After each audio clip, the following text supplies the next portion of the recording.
বেশ হাসি পায় অনেকে যখন আমায় বামপন্থী ডাক্তার বলে। আমি ডাক্তার, ডাক্তারি করাটা আমার প্যাশন, ভালো লাগে ডাক্তারি করতে। না, পয়সার জন্য করি না। পয়সার জন্য করলে আমার ভিজিট যা আছে তার ডবল ভিজিট আমার জুনিয়ররা নেয়। আমার জুনিয়ররা সবসময় একটা পেশেন্ট দেখে তারপরে 10 দিন বাদে আবার ফুল ভিজিট নেয় এবং সাথে সাথে অনেক জায়গায় বলে যে এক্ষুনি এই টেস্টটা করুন। সেটা আমার ভালো লাগে না। আর কোন পন্থী, বামপন্থী না ডানপন্থী দরকার নেই, আমি মানবপন্থী।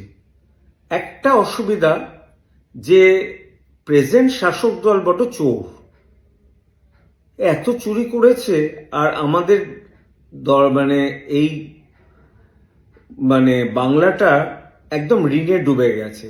আজকে একটা বাচ্চা যদি জন্মায় সে 1,00,000 টাকা ধার নিয়ে মাথায় জন্মায়। কারণ যখন 2011 সালে এই সরকার আসে আমাদের এখানে, তখন ধারের পরিমাণ যা ছিল এখন 8 গুণ হয়ে গেছে। রোজগার তো নেই। রোজগার হবে কি করে? রোজগার হবে কলকারখানা থেকে। কোথায় সেটা? নেই তো। বামপন্থীদের একটা বড় অসুবিধা কি জানেন? তারা সময়ের সাথে তাল মিলিয়ে চলতে পারে না। এখন সময় কি বলছে? আপনি বালতি হাতে টাকা নেওয়ার কোনো দরকার নেই, ইউপিআইয়ের মাধ্যমে টাকা নিন। আপনি এখন গুগল পে শুরু করুন। হ্যাঁ, শুরু করা হয়েছে, কিন্তু আজকে বামপন্থীদের যদি চেঞ্জ ওভারটা ইয়ং জেনারেশনদের অনেক আগে করা হতো, আমার মনে হয় বামপন্থীরা কিন্তু অনেক বেশি স্ট্রং থাকতো। আর যেটা নেই সেটা হচ্ছে তাৎক্ষণিক সেই মুহূর্তে ডিসিশন নেওয়া যে এই জিনিসটা ভালো না খারাপ। নাম্বার 2, এতগুলো ইস্যু থাকতে পশ্চিমবঙ্গ অচল করে দেওয়া যেত না? কোথায় তারা? শুধু ফেসবুকে বকবক করে তো হয় না। শুধু ফেসবুকে আমি বামপন্থী বললে কিচ্ছু হয় না। বামপন্থী করে দেখাতে হয়। একটু মাথায় বিদ্যা থাকা দরকার। আর নাম্বার 3, বিজেপি বাংলায় আসা ভীষণ মুশকিল। তার কারণ বাংলার ডেমোগ্রাফিক্যালি প্রায় 30% মুসলিম। আজকেও কথা হচ্ছিল তারা কিন্তু বিজেপিকে ভোট দেবে না। আমি বলতে পারি 25% অফ দ্য পপুলেশন বিজেপিকে ভোট দেবে না। তারা সিপিএম এর উপরও ভরসা রাখতে পারছে না, তারা তৃণমূলের উপর ভরসা রাখছে। খুব প্র্যাকটিক্যাল পরিস্থিতি এটাই। তাহলে উপায়টা কি? এখনো 7-8 মাস সময় আছে। যদি ঝাঁপাতে হয়, সিপিএমকে এখনই ঝাঁপাতে হবে এবং ঠিক সংগঠন করে তুলতে হবে বুথ লেভেল অবধি।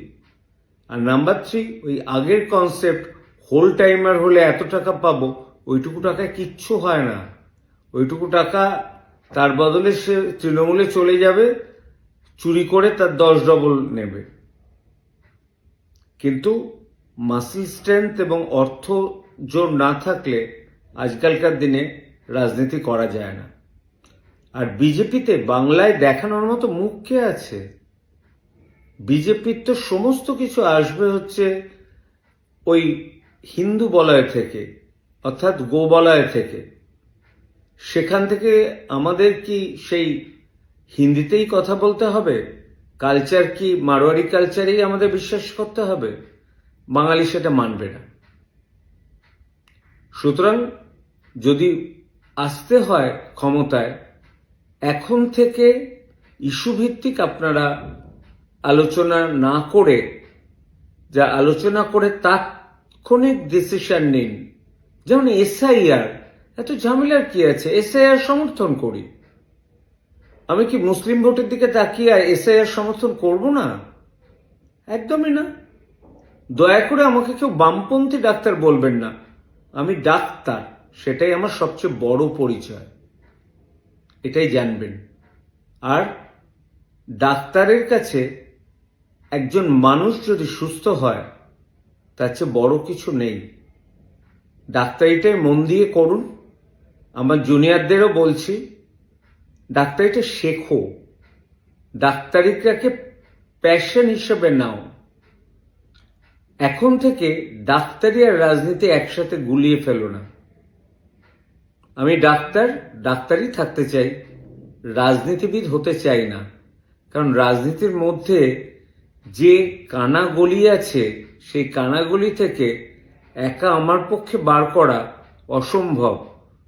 আপনারা তো অভিজিৎ গাঙ্গুলির অবস্থা দেখলেন, এখন কি আর দেখতে পান তাকে? তার উপর কি সেই শ্রদ্ধাটা আছে? শ্রদ্ধা যদি থাকতে হয় তাহলে যে যার প্যাশনে আছে সেটাই করতে দিন। আর যারা রাজনৈতিক ব্যক্তি আছে তাদের একটু সচেতন করুন, তাদের ভুলটা ধরিয়ে দিন যে না, এভাবে হবে না, বাংলা একটা মুখ চায়। যদি বামপন্থীদের আসতে হয়, মীনাক্ষীকে প্রজেক্ট করুন as a future chief minister. ওই আগের কথায় ভেবে বসে থাকবেন না যে দল বড় না মানুষ বড়। তখনকার দিনে মানুষ জ্যোতি বসু, বুদ্ধদেব ভট্টাচার্যকে দেখে ভোট দিতেন। এখন সেরকম কেউ আছেন যাকে দেখে মানুষ ভোট দেবেন না? বামপন্থীদের মধ্যে, বিজেপির মধ্যেও নেই। আর তৃণমূলের কথা ছেড়ে দিন। ওই তৃণমূলের হাত থেকে বাংলা বেরোলে যদি বাংলা বাঁচে, কারণ অলরেডি বাংলা ব্যাংক্রাফটেড হয়ে গেছে। সুতরাং আপনারা যখন ভোটের সময় আসবেন তখন ভাববেন কাকে ভোট দেবেন, আপনার মন যেটা চায়। ততদিন ডাক্তারিটাই করি, যদি এই উৎপাতগুলো না থাকে, ডাক্তারি করার উৎপাত। ভালো থাকবেন কিন্তু।